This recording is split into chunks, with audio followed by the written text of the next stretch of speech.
Hello दोस्तों, स्वागत है आप सभी का एक नई क्लास के अंदर। आज हम सॉल्व करने वाले हैं उत्कर्ष क्लासेज के द्वारा जो एसआई भर्ती परीक्षा के लिए ऑफलाइन टेस्ट सीरीज चल रही है। इसका टेस्ट नंबर 21 आज हम सॉल्व करने वाले हैं, जो कि है आपके हिंदी सब्जेक्ट का। और जीके वाला हमने कल सॉल्व कर लिया है। आज है आपके हिंदी सब्जेक्ट के 100 क्वेश्चन। तो चलो शुरू करते हैं क्वेश्चन नंबर 1 से। और अगर आपको इस पेपर की पीडीएफ चाहिए तो इस क्लास के कमेंट बॉक्स के अंदर आपको टेलीग्राम ग्रुप का लिंक दे रखा है, उस पर क्लिक करके टेलीग्राम ग्रुप में ज्वाइन हो जाना है। वहाँ पर आपको सारी क्लासों की पीडीएफ मिल जाएगी भाई। और अगर आप चैनल पर नए हो तो चैनल को सब्सक्राइब कीजिए, क्लास को लाइक एंड शेयर कीजिए। तो चलो शुरू करते हैं फिर क्वेश्चन नंबर 1 से। क्वेश्चन नंबर 1 आपको दे रखा है कि सूची 1 का सूची 2 से मिलान कीजिए। तो सूची 1 में आपको दे रखे कुछ शब्द, सूची 2 में दे रखे हैं उनके अर्थ, आपको इसको मिलान करके लिखना है भाई। तो सबसे पहले दे रखा है कि चित्त। तो हलंत लगा हुआ जो चित्त है, इसका मतलब होता है आपके ज्ञान। ज्ञान है, चेतना है, इसका मतलब होता है चित्त। तो पहले वहाँ गया 4 नंबर चित्त। तो इस चित्त का मतलब होता है आपके पीठ के बल। चित्त यानी कि पीठ के बल, कहते हैं ना भाई, इसको तो चित्त कर दिया यानी कि पीठ के बल गिरा दिया। और इस चित्त का मतलब होता है कि आपके मन, कि आपके चित्त में क्या चल रहा है, आपके मन में क्या चल रहा है, यानी कि 2 नंबर। चर यानी कि हो गया आपके नौकर, तो इसमें आ जाएगा 1 नंबर। तो 4, 3, 2, 1 ऑप्शन नंबर ए जो है ये आपके बिल्कुल सही रहने वाला है भाई।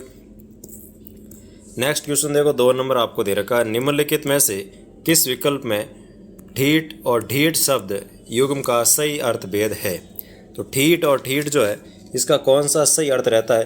तो इसमें आ जाएगा आपके, एक तो ठीठ का होता है नज़र, ढीठ का होता है आपके बेशर्म, और ढीठ का होता है आपके दृष्टि, और ढीठ का होता है आपके दृष्ट। तो इसमें आपके दोनों ही विकल्प सही है, यानी कि ऑप्शन नंबर सी हो जाएगा, ए व बी दोनों। ठीक है ना भाई, क्योंकि इस ढीठ का मतलब होता है आपके एक तो नज़र या फिर कह सकते हैं दृष्टि, और इस ढीठ का मतलब होता है कि आपके बेशर्म या फिर दृष्ट या दुष्ट कह सकते हैं। वो कहते हैं ना कि इंसान तो ढीठ हो गया है, किसी कोई भी कुछ भी कहो इसको कुछ फर्क ही नहीं पड़ने वाला है, यानी कि बेशर्म हो गया है, दुष्ट हो गया है। तो ऑप्शन नंबर रहेगा आपके सी, ए और बी दोनों। नेक्स्ट क्वेश्चन देखो भाई, 3 नंबर आपको दे रखा है, निम्नलिखित में से किस विकल्प में शब्द युग्म का अर्थ भेद सही नहीं है। तो शब्द युग्म का अर्थ भेद सही नहीं है, उसका आपको चयन करना है भाई। तो इसमें आपका जाएगा चूर और चूड़ जो है, इसमें चूर का दे रखा कुआ और चूड़ का दे रखा है चूर्ण, जो कि आपके इसमें सही नहीं है, क्योंकि चूर जो है इस चूर का होता है चूर्ण, और जो आपको ये चूड़ दे रखा है इसका होता है आपके चूटिया या फिर कह सकते हैं कुआ। तो यानी कि इसका कर्म उल्टा दे रखा था, ये पहले आएगा और ये बाद में आएगा। तो ऑप्शन नंबर बी इसमें आपके हो जाएगा विकल्प गलत। ठीक है ना भाई। तो चूर का हो जाएगा आपके चूर्ण, चूड़ का हो जाएगा आपके कुआ या फिर चूटिया। तो ऑप्शन नंबर बी हो जाएगा। नेक्स्ट क्वेश्चन देखो, 3 नंबर आपको दे रखा है कि निम्नलिखित में से किस विकल्प में चीर और चीर शब्द का सही अर्थ है। तो चीर और चीर शब्द का सही अर्थ कौन सा है, उसका आपको चयन करना है भाई। तो चीर का मतलब हो जाएगा आपके इसमें कि एक तो रहता है चीर यानी सदैव है, हमेशा है, और जो दीर्घ काल चल रहा है उसे हम कहते हैं चीर काल। ठीक है, तो चीर यानी हो गया हमेशा हो सकता है, दीर्घ काल भी होगा, सदैव होगा। और ये जो चीर है इसका मतलब है कपड़ा है, वस्त्र है, लता है, तो ये सब रहता है चीर। तो चीर का मतलब हो गया हमेशा, दीर्घ काल, सदैव, और चीर यानी हो गया कपड़ा, वस्त्र और लता, यानी कि उपरोक्त सभी जो युग्म है वो इसके आपके अर्थ रहने वाले हैं भाई। नेक्स्ट क्वेश्चन देखो, 5 नंबर आपको दे रखा है कि निम्नलिखित में से सही संधि विच्छेद कौन सा है। तो सही संधि विच्छेद कौन सा है उसका आपको चयन करना है भाई। तो इसमें आपका जाएगा अप प्लस में, तो इसका अम्य हो जाएगा, जो कि आपके बिल्कुल सही है भाई। तो ऑप्शन नंबर डी इसका आपके एकदम सही संधि विच्छेद रहने वाला है, क्योंकि सत्यार्थी जो होता है ना, इसका सत्य प्लस अर्थी होता है, न कि आर्थी। तो आ नहीं आएगा, अर्थी यानी कि ए आता है। और विवाद प्लस अस्पद नहीं होता है, इसमें होता है विवाद प्लस आस्पद, यानी ए की जगह पे आ आएगा, तब संधि विच्छेद होकर बनता है आपके विवादास्पद। और वृद्ध प्लस हानि, तो वृद्ध हानि ये भी इसमें आपकी गलत है, क्योंकि इसमें वृद्ध दय नहीं होता, इसमें वृद्ध तय होता है। तय का फिर वो तीसरा वर्ण बन करके दय बनता है, लेकिन इसमें पहले ही दय दे रखा, तो एक गलत है भाई। वृद्ध प्लस हानि, तो दय तय का हो जाएगा दय, और है का हो जाएगा दय, तो इससे बनता है आपके वृद्धानी। ठीक है ना। तो अप प्लस मैं दे रखा अम्य, जो कि आपके बिल्कुल सही दे रखा था, option number D. Next question देखो, 6 नंबर आपको दे रखा है भाई निम्नलिखित में से कौन सा संधि विच्छेद सुसंगत नहीं है। तो कौन सा संधि विच्छेद है जो कि सुसंगत नहीं है भाई, तो इसमें आ जाएगा आपके सर्व प्लस अंगीण, सर्वांगीण दे रखा है जो कि आपके सुसंगत नहीं है, क्योंकि सर्व प्लस अंगीण नहीं होता, इसमें न होता है, न से ये नल वाला न होता है, यहाँ पे अण्य नहीं होता भाई। अण्य जो है वो संधि होने के बाद है, वो न का अण्य होता है, तो वो बाद में होता है, पहले नहीं होता है। तो इसमें ये हो जाएगा आपके संधि विच्छेद है वो सुसंगत नहीं है, बाकी सभी है वो एकदम सुसंगत है। खुश प्लस आसन, खुशासन, सट प्लस मुख, षणमुख, भाव प्लस आविष्ट, भावाविष्ट, ये सभी सही है। ऑप्शन नंबर सी में आपके संगत नहीं था, क्योंकि इसमें न होता है, न की अण्य, ठीक है ना। और संधि होने के बाद इसका न का अण्य बनता है, पहले इसने अण्य कर दिया तो ये गलत हो गया। तो इसमें आ जाएगा option number C. Next question देखो भाई, 7 नंबर क्वेश्चन आपको दे रखा है, निम्नलिखित में से सुसंगत संधि विच्छेद कौन सा है। तो सुसंगत संधि विच्छेद कौन सा है उसका आपको चयन करना है भाई। तो इसमें आ जाएगा आपके ऑप्शन नंबर सी कि उद प्लस सिप्त, इसका हो जाएगा उत्सिप्त, यानी कि दय का हो गया तय और इससे बन गया आपके उदसिप्त, जो कि आपके सुसंगत संधि विच्छेद रहता है। तो इसमें आपके ऑप्शन नंबर सी आ जाएगा भाई। बाकी इसमें कार प्लस आगार दे रखा है जिससे बना है कारागार, तो इसमें आपके कार नहीं होता, कारा प्लस आगार होता है जिससे बनता है कारागार। तो इसमें कार है वो गलत हो गया, रे के अंदर आ की मात्रा आएगी, न की ए की। फिर दे रखा है मृत प्लस मान, मरणमान, तो इसमें मृत तय नहीं होता, मृद प्लस मान होता है, दय होता है। यानी इस प्रकार होता है कि मृद प्लस मान होता है ना, तब दय का हो जाता है आपके अण्य और बन जाता है मरणमान, ठीक है ना भाई। और माया प्लस आधीन, मायाधीन, तो माया प्लस आधीन नहीं होता है, ये भी इसमें गलत है, क्योंकि इसमें माया प्लस अधीन होता है कि माया के अधीन है जो, यानी कि जो पैसे का गुलाम है उसे कहते हैं माया के अधीन। तो माया प्लस अधीन ना होकर के माया प्लस अधीन होता है, तो यह भी हो गया आपकी गलत। तो ऑप्शन नंबर सी इसमें बिल्कुल आपके सुसंगत रहने वाला है भाई।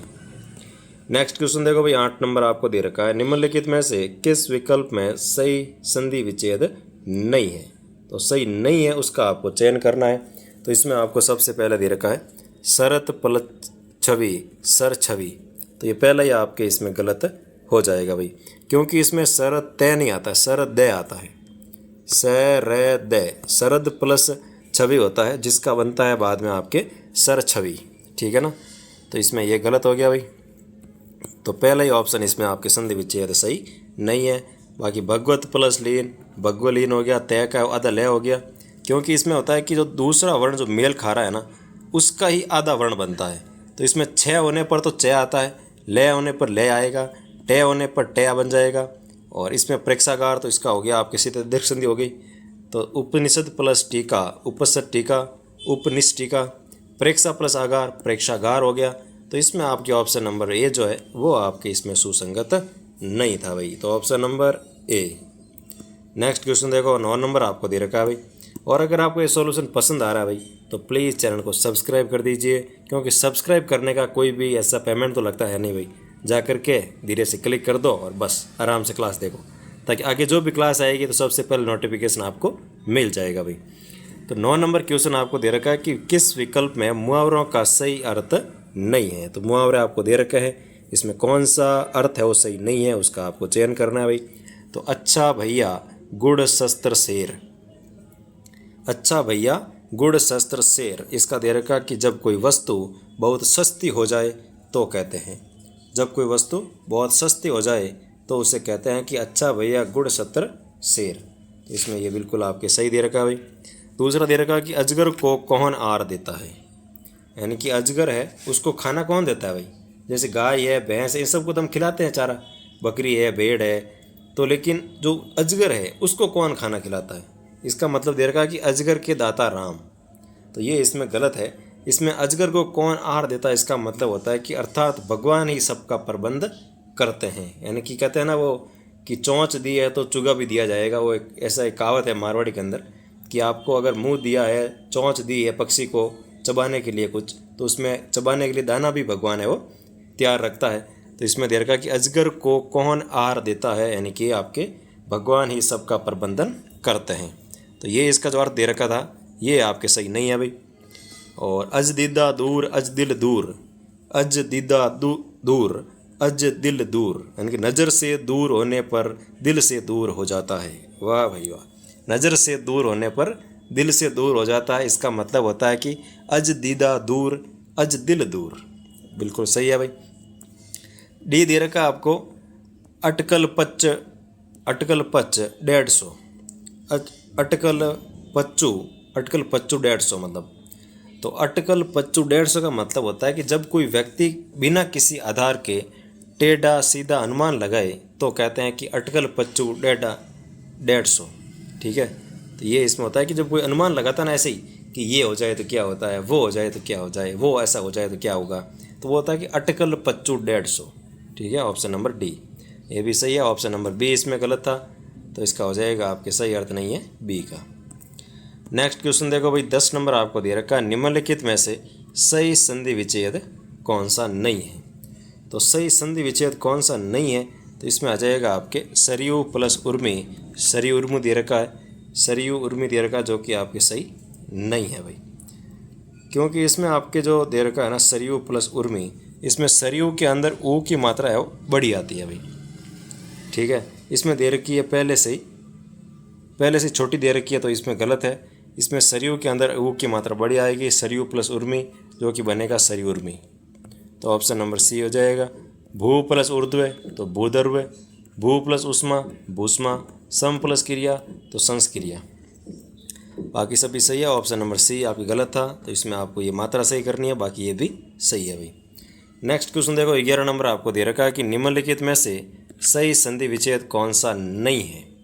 तो कौन सा सही संधि विच्छेद नहीं है उसका आपको चयन करना भाई। तो इसमें हो जाएगा आपके सत प्लस नद, सन्नद दे रखा है जो कि आपकी सही नहीं है, क्योंकि इसमें सत नहीं होता, इसमें होता है सम प्लस नद, तो इसका होता है सन्नद, तो ये आपके यहाँ सही नहीं है। बाकी भानु प्लस ऊर्ध्व भानुद्रव, सत प्लस निधि सन्निधि, उत प्लस शिष्ट उच्छिष्ट, ये सभी सही है, लेकिन आपके पहला ऑप्शन है वो गलत है भाई। नेक्स्ट क्वेश्चन देखो, 12 नंबर आपको दे रखा है, निम्नलिखित मुहावरों संबंधी असंगत विकल्प कौन सा है। तो कुछ मुहावरे आपको नीचे दे रखे हैं, इसमें से असंगत मुहावरा कौन सा है या फिर असंगत विकल्प कौन सा है उसका आपको चयन करके बताना है भाई। पहला दे रखा है कि हरे रूख पर सबकी आँख, यानी कि किसी की प्रकृति में सहज परिवर्तन नहीं आ सकता। तो ये कथन गलत है, क्योंकि हरे रूख पर सबकी आँख का मतलब होता है कि धनिकों के सभी साथी होते हैं, यानी कि जो रूख हरा भरा है अर्थात जिस व्यक्ति के पास धन दौलत है बहुत ज़्यादा, उसके सभी सगे संबंधी वो सगे होते हैं, मतलब सभी अपने होते हैं। तो इसमें रहता है कि हरे रूख पर सबकी आँख, यानी कि कह सकते हैं कि भाई धनिकों के सभी साथी होते हैं, यानी कि पैसे दौलत वालों के सभी अपने होते हैं। तो इसमें आपकी पहला ही आपकी इसमें असंगत हो जाएगा। बिल्ली के दांत बिल्ली को नहीं लगते, यानी कि एक बुरा दूसरे बुरे का कुछ नहीं बिगाड़ सकता।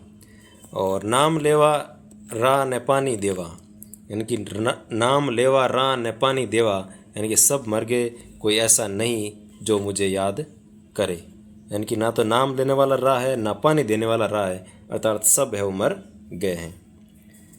फिर दे रखा आपको टाट में मूंज का बखिया। तो टाट में मूंज का बखिया, यानी कि जैसी वस्तु होती है वैसी ही सामग्री उसमें लगाई जाती है। टाट में मूंज का बखिया का मतलब है कि भाई जैसी वस्तु होती है ना वैसे ही उसमें लगाई जाती है। तो इसमें आपको एक दे रखा था कि किसी की प्रकृति में सहज परिवर्तन नहीं आता है, तो ये किस मुहावरे का अर्थ है। तो इसके लिए मुहावरा होता है कि हरदी ने छोड़ो जल्दी बुलबुल ने छोड़े रंग। इसका मतलब होता है किसी की प्रकृति में सहज परिवर्तन नहीं आ सकता। ठीक है ना, तो ऑप्शन नंबर रहेगा ए आपका, जो कि इसमें असंगत विकल्प रहने वाला है। नेक्स्ट क्वेश्चन देखो भाई, 13 नंबर आपको दे रखा है, निम्नलिखित में से किस विकल्प में उचित संधि विच्छेद प्रयुक्त हुआ है। तो उचित किसके अंदर प्रयुक्त हुआ है भाई, तो इसमें आ जाएगा आपकी मार्त प्लस अंड, मारतंड हो जाएगा। तो ऑप्शन नंबर डी जो है इसमें आपके उचित संधि विच्छेद किया हुआ है भाई। बाकी सार प्लस अंग, तो सारांग नहीं होता, इसका सारंग होता है, ये गलत हो जाएगा। कुरंग प्लस अति, तो कुरंग प्लस अति जो है इसका कुरंगति नहीं होता, इसका कुरंगति होता है, न कि कुरांगति, तो ये भी गलत है। और फिर दे रखा है कूल प्लस अट्टा, तो इसका कुल्लाटा नहीं होता भाई, इसका होता है कुल्टा। कुल प्लस अट्टा होता है उसका होता है कुलटा, न कि कुलाटा। और मार्त प्लस अंड तो मार्तंड होता है, जो कि बिल्कुल सही है। तो ऑप्शन नंबर डी इसका सही रहेगा। और बाकी सब में क्या गलती है वो आपको बता दी है, तो इसमें भी आपको त्रुटि सुधार कर लेना है। नेक्स्ट क्वेश्चन देखो, 14 नंबर आपको दे रखा है, निम्नलिखित में से किस क्रमांक में आकाश का पर्यायवाची शब्द नहीं है। तो आकाश का पर्यायवाची शब्द नहीं है वो आपको चयन करना है भाई। तो इसमें अब्र यानी कि होता है आकाश, द्यो यानी कि आकाश, पुष्कर यानी कि आकाश, लेकिन खम्य जो होता है ना इसका मतलब आकाश नहीं होता भाई। तो ये हो जाएगा ऑप्शन नंबर डी। और इस खम्य का मतलब होता है अंतरिक्ष। खम्य यानी कि अंतरिक्ष है, महाव्योम है, ऊंचा आकाश है, यानी कि आकाश से भी जो ऊपर है उसे कहते हैं अंतरिक्ष या खम्य, या फिर वायुमंडल है। ये सब होते हैं खम्य के पर्यायवाची, जबकि अब्र, द्यो, पुष्कर ये सब रहते हैं आकाश के पर्यायवाची। तो ऑप्शन नंबर आ जाएगा आपके डी। नेक्स्ट क्वेश्चन देखो, 15 नंबर आपको दे रखा है भाई, निम्नलिखित में से किस क्रमांक में संधि विच्छेद सही नहीं है। तो संधि विच्छेद सही नहीं है उसका आपको चयन करना है। तो इसमें आ जाएगा आपके बाला प्लस इंदु बालेंदु। तो बाला प्लस इंदु बालेंदु जो दे रखा था ये आपके इसमें गलत है भाई, क्योंकि इसमें बाला प्लस इंदु नहीं होता है, इसमें होता है बाल प्लस इंदु। यानी कि लय में जो आ की मात्रा दे रखी है वो इसमें आपकी गलत है।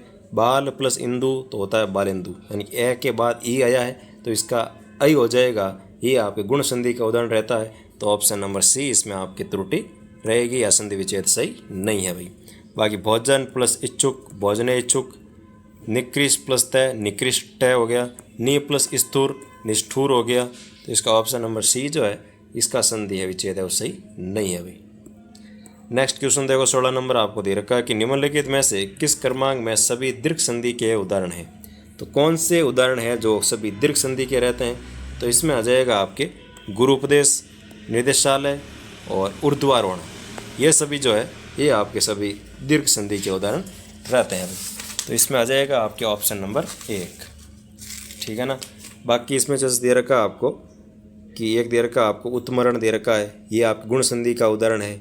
और नक्षत्रेश्वर दे रखा है, ये भी आपके गुण संधि का उदाहरण है। और भारतेंदु दे रखा है तो ये भी आपके गुण संधि का उदाहरण है। और भुजगेश दे रखा है तो भुजग प्लस ईस यानी कि भुजगेश हो गया, तो ये भी आपके गुण संधि का उदाहरण है। बाकी आपके सारे के इसमें आपके सभी के सभी दीर्घ संधि के उदाहरण रहते हैं भाई। तो ऑप्शन नंबर ए।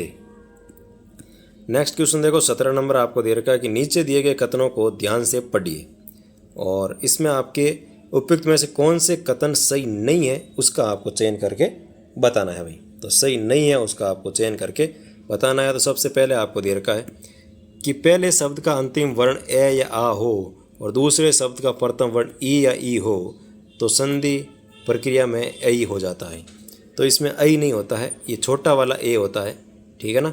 तो ए और आ के बाद ई और बड़ी ई आ जाए तो इसमें ये वाला विकार होता है। और ये उदाहरण रहता है आपके किस संधि का भाई, तो गुण संधि का आपके नियम रहता है। तो ये आपको ध्यान रखना है, इसमें ये त्रुटि है यहाँ पर, तो ऐ ना होकर के ए होता है। दूसरा दे रखा कि पहले शब्द का अंतिम वर्ण ए या आ हो, दूसरे शब्द का प्रथम वर्ण ऊ या ऊ हो तो संधि होने पर ओ हो जाता है, जो कि बिल्कुल सही है। ये भी आपके गुण संधि का नियम रहता है कि ए या आ के बाद ऊ या ऊ आ जाए तो उसका ओ हो जाता है भाई। फिर दे रखा अहोरात्र, अहोरत्न, मनीषा विसर्ग संधि के उदाहरण है एवं निर्लज, दुर्लभ, दुर्गम व्यंजन संधि के उदाहरण रहते हैं। तो ये भी आपके इसमें गलत है भाई, क्योंकि इसमें अहोरात्र है, अहोरत्न है, मनीषा है, ये सभी व्यंजन संधि के उदाहरण रहते हैं। और निर्लज, दुर्लभ, दुर्गम ये सभी है वो विसर्ग संधि के उदाहरण रहते हैं भाई। तो इसमें उल्टा दे रखा था तो ये भी हो गया आपके गलत। और पहला वाला गलत, तीसरा वाला गलत। पूछा है कितने कथन सही नहीं है, तो 1 और 3। तो 1 और 3 यानी कि ऑप्शन नंबर सी जो है ये आपके इसका आंसर हो जाएगा भाई। नेक्स्ट क्वेश्चन देखो, 18 नंबर आपको दे रखा है निम्नलिखित में से किस संधि में संधि विच्छेद सुसंगत नहीं है। तो संधि विच्छेद सुसंगत नहीं है तो प्रेस प्लस इति, प्रेस इति दे रखा जो कि आपके सुसंगत नहीं है भाई, क्योंकि इसमें आपके प्रे प्लस इस इति होता है, न कि प्रेस प्लस इति, क्योंकि प्रेस का कोई मतलब नहीं निकलता भाई, ठीक है। तो प्रेत जो है वो तो उपसर्ग हो जाएगा, तो प्रे प्लस ई सी ती होता है, ई सी ती, ताकि इसका बन जाता है प्रेसिति, ठीक है ना। क्योंकि ए के बाद ई आ रहा है तो इसका ए हो जाएगा, तो प्रे हो गया और इस इति है वो पीछे लग जाएगा। तो इसमें आपके रहेगा तो ऑप्शन नंबर पहला है इसमें हो जाएगा, सुसंगत नहीं है। बाकी पितृ प्लस नाम, पितृनाम, अहन प्लस मणि, अहरमणि, रसना प्लस इंद्रिय, रसनेन्द्रिय, तो ये सभी आपके सत्य है। 1 नंबर आपके इसमें गलत है भाई, ठीक है ना। तो पहला ही ऑप्शन इसमें हो जाएगा, सुसंगत नहीं है।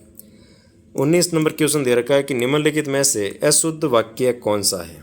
तो अशुद्ध वाक्य कौन सा है उसका आपको चयन करना है भाई।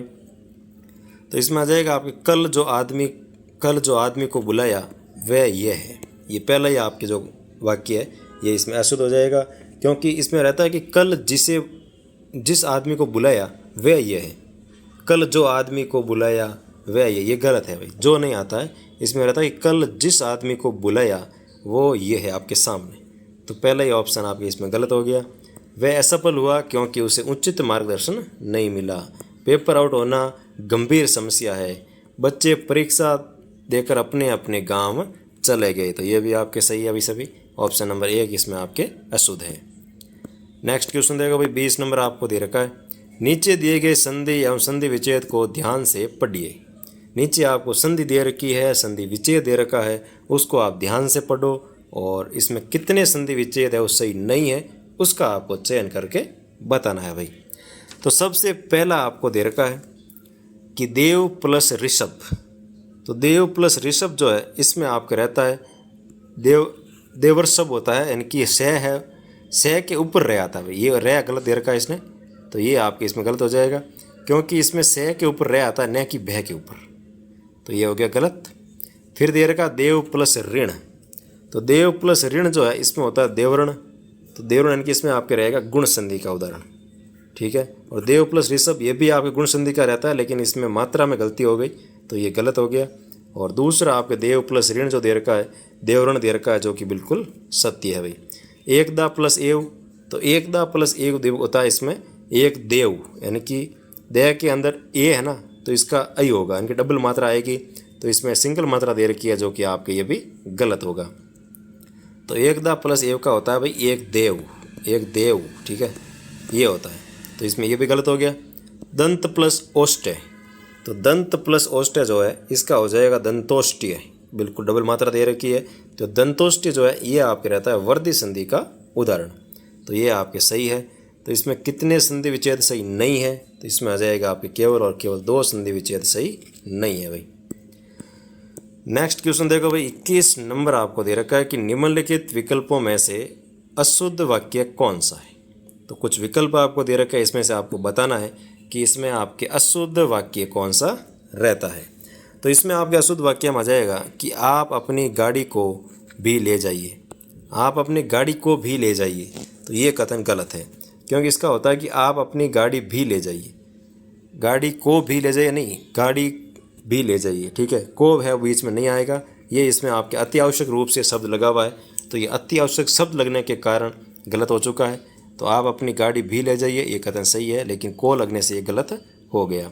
पिताजी ने मुझे पूछा था, सही है। हाथी की सूंड पर घाव हो गया, ये भी सही है। हर युग से जनता राम राज्य के आने का स्वप्न देखती आई है, ये भी आपके सही है। इसका ऑप्शन नंबर बी है अशुद्ध हो जाएगा भाई। नेक्स्ट क्वेश्चन देखो 22 नंबर आपको दे रखा है। निम्नलिखित में से किस विकल्प में स्थानवाचक क्रिया विशेषण शब्द का प्रयोग नहीं हुआ है।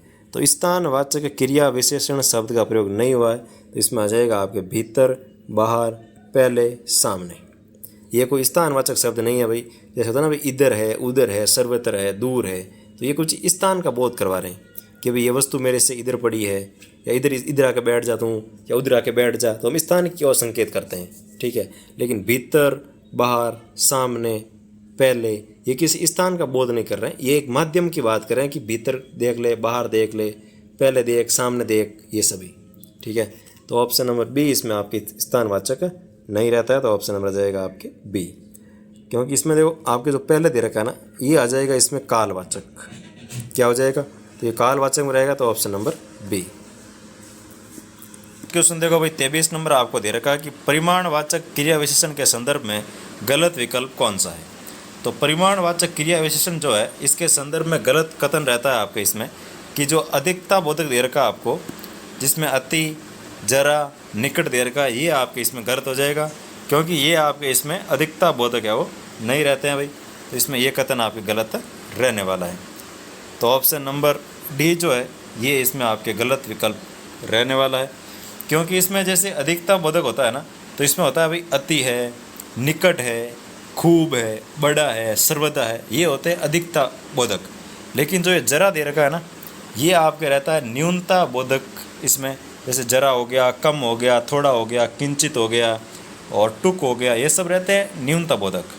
तो इसमें आपके ये रहेगा न्यूनता बोधक, तो ये सभी है वो अधिकता बोधक नहीं है। तो ऑप्शन नंबर डी है वो इसमें आपके गलत है भाई। नेक्स्ट क्वेश्चन देखो, 24 नंबर आपको दे रखा है कि वैधिकरण समुच्चय बोधक अवयव का सही उदाहरण कौन सा नहीं है। तो वैधिकरण समुच्चय बोधक अवयव का सही उदाहरण कौन सा नहीं है, तो इसमें आपका आ जाएगा कि सोनू ने खूब परिश्रम किया किंतु वह असफल रही। ये आपके इसका समुच्चय बोधक जो है वैधिकरण समुच्चय बोधक, इसका सही विकल्प है और नहीं रहता भाई। तो इसमें आ जाएगा आपके ऑप्शन नंबर सी, क्योंकि ये वैधिकरण का ना होकर के ये आपके समानाधिकरण समुच्चय बोधक अवयव रहता है कि सोनू ने खूब परिश्रम किया किंतु वह असफल रही। तो ये आपके समानाधिकरण समुच्चय बोधक अवयव का उदाहरण रहता है। तो ये इसमें रहेगा आंसर नंबर सी, जो कि आपके वैधिकरण समुच्चय बोधक अवयव का उदाहरण नहीं है। नेक्स्ट क्वेश्चन देखो, 25 नंबर आपको दे रखा है कि निम्नलिखित में से किस विकल्प में संबंध बोधक अवयव के शब्द नहीं है। तो संबंध बोधक अवयव के शब्द नहीं है, तो इसमें आ जाएगा आपके अच्छा, ठीक और शून्य। ये शब्द जो है ये आपके इसमें संबंध बोधक अवयव में नहीं रहते हैं भाई। इसमें अच्छा है, ठीक है और शून्य जो है ये आपके रहते हैं विस्मयादि बोधक अवयव, न कि संबंध बोधक अवयव, ठीक है ना। तो ये तीनों आपके रहेंगे विस्मयादि बोधक। तो ऑप्शन नंबर हो जाएगा आपके ए। नेक्स्ट क्वेश्चन देखो भाई, 26 नंबर आपको दे रखा है कि गुणवाचक विशेषण के संदर्भ में सही विकल्प कौन सा नहीं है। तो गुणवाचक के बारे में कौन सा विकल्प सही नहीं है, तो इसमें आ जाएगा आपके ऑप्शन नंबर सी, गीला, नागौरी, पक्ष और कम। ये आपके गुणवाचक विशेषण के अर्थ में नहीं है। तो ऑप्शन नंबर सी, क्योंकि ये जो आपकी इसमें दे रखा है ना पक्ष और कम दे रखा है, तो ये दोनों रहते हैं आपके अनिश्चय संख्यावाचक विशेषण में रहता है। तो ये दोनों गुणवाचक के अंदर आपके नहीं रहेगा। तो पक्ष और कम ये दोनों अलग है। तो इसमें ऑप्शन नंबर सी आपके विकल्प नहीं रहने वाला भाई। नेक्स्ट क्वेश्चन देखो, 27 नंबर आपको दे रखा है भाई, निम्नलिखित में से किस क्रमांक में अशुद्ध वाक्य है। तो कौन से क्रमांक के अंदर आपके अशुद्ध वाक्य है, तो इसमें आ जाएगा आपके कि गंगा नदी भारत की सबसे लंबी नदी है। ये वाक्य आपके इसमें अशुद्ध वाक्य हो जाएगा भाई। तो ऑप्शन नंबर डी जो है ये आपके इसमें अशुद्ध वाक्य रहेगा, क्योंकि इसका शुद्ध वाक्य होगा तो वो इस प्रकार होगा कि गंगा भारत की सबसे लंबी नदी रहती है। तो इसमें दे रखा गंगा नदी भारत की सबसे लंबी नदी है। तो 2 बार नदी देने से क्या मतलब है, तो गंगा है वो नदी है भाई। तो गंगा भारत की सबसे लंबी नदी है। तो इसमें एक नदी ये वाला है वो कैंसिल हो जाएगा, तो वह वाक्य बिल्कुल शुद्ध हो जाएगा। तो ऑप्शन नंबर डी आपके इसमें अशुद्ध वाक्य रहने वाला है। नेक्स्ट क्वेश्चन देखो, 28 नंबर आपको दे रखा है कि कौन सा विकल्प विशेषण संबंधी परिभाषा को सही रूप से प्रदर्शित नहीं करता है। तो विशेषण संबंधी परिभाषा को सही रूप से प्रदर्शित नहीं करता है, वो आपको इसमें चयन करना है भाई। तो इसमें आपको सबसे पहला दे रखा है कि जब दो से अधिक व्यक्तियों, समूहों और वस्तुओं के बीच तुलना की जाती है और उनमें एक को श्रेष्ठ या निम्नतम बताया जाता है, तो उसे उत्तमावस्था कहते हैं। बिल्कुल सही है। मूलावस्था में तुलना नहीं होती है, सामान्य विशेषताओं का उल्लेख मात्र होता है, उसे मूलावस्था कहता है। ये भी सही है। जब 2 व्यक्तियों, वस्तुओं या समूहों के बीच अधिकता या न्यूनता का तुलना होती है, तो उसे कहते हैं उत्तरावस्था। तो ये भी आपके सही है। और विशेषण में मूलावस्था में तर और तम लगाकर उसके उत्तरावस्था और उत्तमावस्था की तुलनात्मक दृष्टि से नहीं दिखाया जाता, तो ये गलत है। ये दिखाया जाता है भाई, ठीक है। तर और तम लगा करके दिखाया जाता है। बस कहते हैं ना भाई, एक होता है श्रेष्ठ, तो श्रेष्ठ तो हो गया आपके मूल अवस्था, ठीक है। इसमें लग गया जाए श्रेष्ठ तर, तो वो बन गया आपके उत्तरावस्था, और श्रेष्ठतम तो वो बन गया आपके उत्तमावस्था। तो इस प्रकार ये लगा करके विशेषता या वो इसमें उत्तरावस्था उत्तमावस्था में तुलना की जाती है, इसमें देर का दृष्टि से नहीं दिखाया जाता है, तो ये गलत है भाई। ऑप्शन नंबर डी जो है ये इसमें आपकी गलत हो जाएगा भाई। नेक्स्ट क्वेश्चन देखो, 29 नंबर आपको दे रखा है भाई कि निम्नलिखित में से किस विकल्प में सकर्मक क्रिया का सही उदाहरण नहीं है। तो सकर्मक क्रिया का सही उदाहरण नहीं है, तो इसमें आ जाएगा आपके कौवा, पेड़ पर काँव काँव कर रहा है, तो ये बिल्कुल सकर्मक का सही उदाहरण नहीं रहने वाला भाई। तो ऑप्शन नंबर डी जो है ये इसमें आपके उदाहरण सही नहीं रहेगा, इसमें रहेगा आपकी, क्योंकि ये अकर्मक क्रिया का उदाहरण है भाई। बाकी इसमें जस्ट चेतन पानी पी रहा है, तो क्या पी रहा है? पानी पी रहा है। और ऐसे अब इसमें करो कि कौवा पेड़ पर क्या काँव काँव कर रहा है, तो क्या काँव काँव, कोई आंसर नहीं आ रहा भाई, तो इसका मतलब ये अकर्मक क्रिया रहने वाली है। क्योंकि आपको पता होगा कि सकर्मक क्रिया का पता लगाने के लिए किया या फिर कौन सा से अगर आप सवाल करोगे, तो अगर आपको आंसर मिल रहा है तो उसमें सकर्मक क्रिया होगा, और अगर आंसर नहीं मिल रहा है तो उसमें आपके अकर्मक क्रिया रहने वाली है। तो इसमें आंसर नहीं मिल रहा तो आपके इसमें अकर्मक क्रिया हो जाएगी भाई। नेक्स्ट क्वेश्चन देखो, 23 नंबर आपको दे रखा है कि किस विकल्प में एक कर्मक क्रिया का सही उदाहरण है। तो एक कर्मक क्रिया का सही उदाहरण कौन सा? इसमें आ जाएगा आपके मजदूरों को रुपये चाहिए। जो मजदूर है उनको रुपये चाहिए, तो ये आपके इसमें एक कर्मक क्रिया का सही उदाहरण रहने वाला है भाई। बाकी इसमें देर का देखो, बोलू ने गोरी को थप्पड़ मारा, तो गोरी और थप्पड़ ये दो इसमें कर्म हो गए। दादाजी बगीचे में टहल रहे हैं, तो बगीचा और टहलना ये दो इसमें कर्म रह गए, तो बगीचे में टहल रहे हैं। और इस युवराज ने राखी को 100 रुपये दिए, तो राखी और 100 रुपये, तो ये जो आपको दे रखा है ये भी इसमें आपके द्विकर्मक रहने वाला है। तो इसमें आपके ऑप्शन नंबर 2 जो है, सॉरी बी जो है, ये इसमें आपकी अकर्मक क्रिया का सही उदाहरण रहने वाला है भाई। तो इसमें आ जाएगा आपके ऑप्शन नंबर बी। और ये जो दे रखा ना सी ऑप्शन, दादाजी बगीचे में टहल रहे हैं, इसमें भाई कोई कर्म नहीं है। बगीचा जो है ना, तो ये एक माध्यम है जहाँ पे वो टहल रहे हैं, तो इसमें अधिकरण कारक होता है, न कि कर्म। तो ये भी ध्यान रखना, इसमें कोई भी कर्म नहीं है, ठीक है ना। पहले मैंने कोई गलत बता दिया आपको, इसमें अब बता रहा हूँ आपको सही कि दादाजी बगीचे में टहल रहे हैं, इसमें कोई कर्म नहीं है, अर्थात ये वाक्य अकर्मक क्रिया का है, ठीक है ना। बाकी इसमें द्विकर्मक है, इसमें द्विकर्मक है, इसमें एक कर्मक है, और दादाजी बगीचे में टहल रहे हैं, तो इसमें कोई कर्म नहीं है भाई। क्योंकि बगीचा जो है इसमें अधिकरण कारक है और टहलना एक प्रकार की क्रिया है, तो इसमें कोई कर्म का प्रयोग नहीं हुआ है। तो ऑप्शन नंबर इसमें आपके रहेगा बी। नेक्स्ट क्वेश्चन देखो, 31 नंबर आपको दे रखा है कि नीचे दिए गए कथनों को पढ़िए और गलत विकल्प का चयन कीजिए। तो गलत विकल्प कौन सा है उसका आपको चयन करके बताना है भाई। तो इसमें आपके आ जाएगा कि सबसे पहले दे रखा कि संस्कृत में क्रिया के रूप को धातु कहते हैं, बिल्कुल सही है। वे शब्द जिनके द्वारा किसी कार्य का करना या होना पाया जाता है उसे क्रियापद कहते हैं, ये भी आपके बिल्कुल सही है। क्रिया का वर्गीकरण मुख्यतः 3 आधारों पर किया जाता है, कर्म के आधार पर, प्रयोग के आधार पर और काल के आधार पर। तो ये भी कथन आपके सत्य है। कर्म या अर्थ के आधार पर क्रिया के 3 भेद किए जाते हैं, तो कर्म और अर्थ के आधार पर क्रिया के 3 भेद किए जाते हैं, ये कथन आपकी गलत है भाई। क्योंकि कर्म या अर्थ के आधार पर क्रिया के केवल 2 भेद किए जाते हैं, एक होता है सकर्मक क्रिया, एक होता है अकर्मक क्रिया। जिसमें कर्म प्रयुक्त होता है उसे सकर्मक, और जिसमें कर्म का प्रयोग नहीं होता है उसे कहते हैं अकर्मक। तो डी ऑप्शन आपके इसमें गलत हो जाएगा भाई। तो इसका आंसर हो जाएगा option number D. Next question देखो, 32 नंबर आपको दे रखा कि किस विकल्प में संबंध बोधक अवयव का सही उदाहरण नहीं है। तो संबंध बोधक अवयव का सही उदाहरण नहीं है, तो इसमें आपके रहेगा, तो संबंध बोधक आ जाएगा कि 7 और 8 15 होते हैं। 7 और 8 जो 15 होते हैं, ये आपके इसमें संबंध बोधक नहीं होते हैं भाई, ये इसमें रहेगा आपके समुच्चय बोधक अवयव। तो ऑप्शन नंबर डी ध्यान रखना, इसमें आपके समुच्चय बोधक अवयव है, न कि संबंध बोधक। क्योंकि देखो सबसे ऊपर देखो, माँ के वास्ते दवा लाया, तो माँ के वास्ते लाया इसमें आपके संबंध है। दादी जी लकड़ी के सहारे चल रही है, तो किसके सहारे भाई? लकड़ी के सहारे चल रही है ना, तो लकड़ी और दादी जी में संबंध है। और मेरे घर के सामने मंदिर है, तो किसके सामने? मेरे घर के सामने, तो मंदिर का संबंध घर से है, कैसे है? तो घर के जस्ट सामने मंदिर है। तो इसमें आपके तीनों रहते हैं संबंध बोधक अवयव, लेकिन 7 और 8 जो है ये 15 होते हैं, इसमें आपके समुच्चय बोधक अवयव रहेगा भाई। तो option number D. Next question देखो भाई, 33 नंबर आपको दे रखा है कि गांधी जी अपने समय के कृष्ण थे, वाक्य में प्रयुक्त संज्ञाओं का सही क्रम क्या होगा। तो गांधी जी जो थे अपने समय के श्री कृष्ण रहे हुए हैं, तो ये आपके इसमें रहेगा व्यक्तिवाचक और जातिवाचक। भाई गांधी जी ये तो हो गया व्यक्तिवाचक, और कृष्ण यानी कि आपके कृष्ण का मतलब रहता है कि भाई जो अपने समय में अच्छे कार्य करते हैं, लोगों की भलाई करते हैं, तो वो एक जो समाज होता है ना, जो लोगों की भलाई के बारे में सोचते हैं, वो एक समाज हो गया, जाति हो गई वो। तो इसमें हो गया आपके, पहला हो गया व्यक्तिवाचक, दूसरा आ जाएगा आपके जातिवाचक। तो ऑप्शन नंबर ए आपके इसमें सही रहेगा भाई। नेक्स्ट क्वेश्चन देखो 34 नंबर आपको दे रखा है, निम्नलिखित में से किस विकल्प में असुमेलित लोकोक्ति है।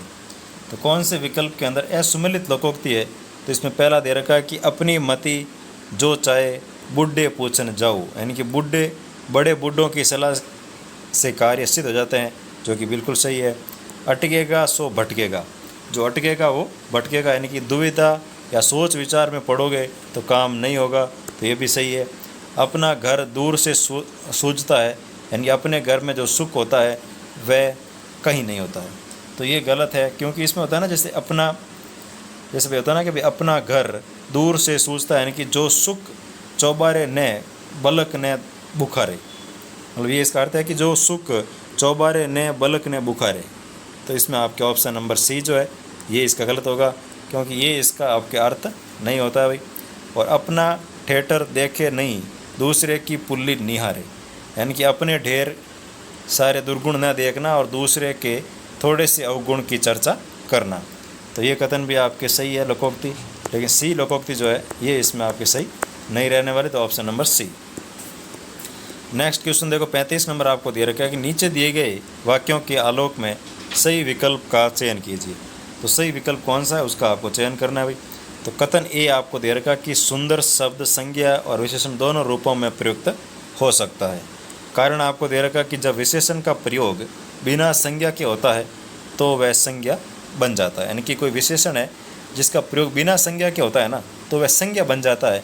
तो इसमें आपके बिल्कुल दोनों ही सही है, और आर है वो ए की व्याख्या भी करता है भाई। तो इसमें आंसर आ जाएगा ऑप्शन नंबर ए, यानी कि ऑप्शन नंबर ए इसका बिल्कुल सही रहने वाला है। नेक्स्ट क्वेश्चन देखो 36 नंबर आपको दे रखा है कि नीचे दिए गए वाक्यों पर विचार कीजिए। तो कथन आपको दे रखा है कि ये और वह शब्द केवल निश्चयवाचक सर्वनाम होते हैं। कारण आर, इनका प्रयोग किसी निश्चित वस्तु या व्यक्ति का बोध कराने के लिए ही किया जाता है। तो इनका जो प्रयोग है ये और वह का, तो इनका प्रयोग केवल निश्चित व्यक्ति या वस्तु का बोध कराने के लिए किया जाता है। तो इसमें आपके गलत है भाई, पहला गलत है। और जो दूसरा आपको दे रखा है कि आर कि जो निश्चयवाचक सर्वनाम होता है इनका प्रयोग केवल निश्चित व्यक्ति या निश्चित वस्तु का बोध कराने के लिए किया जाता है, तो ये कथन आपके सही है। लेकिन ए जो दे रखा है ना कि ये और वह जो निश्चय है ये गलत है, तो इसमें ए गलत है और आर बिल्कुल सही है भाई। नेक्स्ट क्वेश्चन देखो 37 नंबर आपको दे रखा है भाई, किस शब्द में उपसर्ग का प्रयोग नहीं हुआ है। तो कौन सा शब्द जिसमें उपसर्ग का प्रयोग आपके नहीं हुआ है। तो इसमें आ जाएगा आपके हम लोग। हम लोग के अंदर किसी भी प्रकार का उपसर्ग का प्रयोग नहीं हुआ है भाई। तो इसमें आ जाएगा ऑप्शन नंबर सी, क्योंकि इसमें जो आपको दे रखा है ना हम लोग, ये एक सर्वनाम है, ठीक है, न कि उपसर्ग।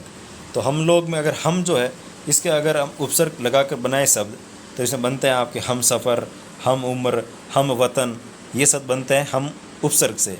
लेकिन हम लोग जो दे रखा है ना ये एक प्रकार का सर्वनाम है भाई। तो इसमें आ जाएगा option number C. Next question देखो 38 नंबर आपको दे रखा है भाई कि कक्षा में बहुत से छात्र थे, वाक्य में बहुत से किस प्रकार का विशेषण है। तो कक्षा में बहुत से छात्र थे, इसमें बहुत से है वो किस प्रकार का विशेषण रहता है। तो बहुत से है इसका मतलब क्या है भाई, कोई निश्चित तो है नहीं, संख्या फिक्स तो है नहीं कि 30 है, 25 है, 15 है, 20 है। तो इसमें कहा कि बहुत से यानी कि कोई निश्चित नहीं है। तो ऑप्शन नंबर आ जाएगा बी, अनिश्चयवाचक सर्वनाम। नेक्स्ट क्वेश्चन देखो 39 नंबर आपको दे रखा है कि बुढ़ापा एक प्रकार का अभिशाप है, रेखांकित शब्दों में सही संज्ञक रूप कौन सा है। तो इसमें आ जाएगा आपके बुढ़ापा जो है ये प्रकार का अभिशाप है, जिसमें रहेगा भाववाचक संज्ञा, ऑप्शन नंबर सी।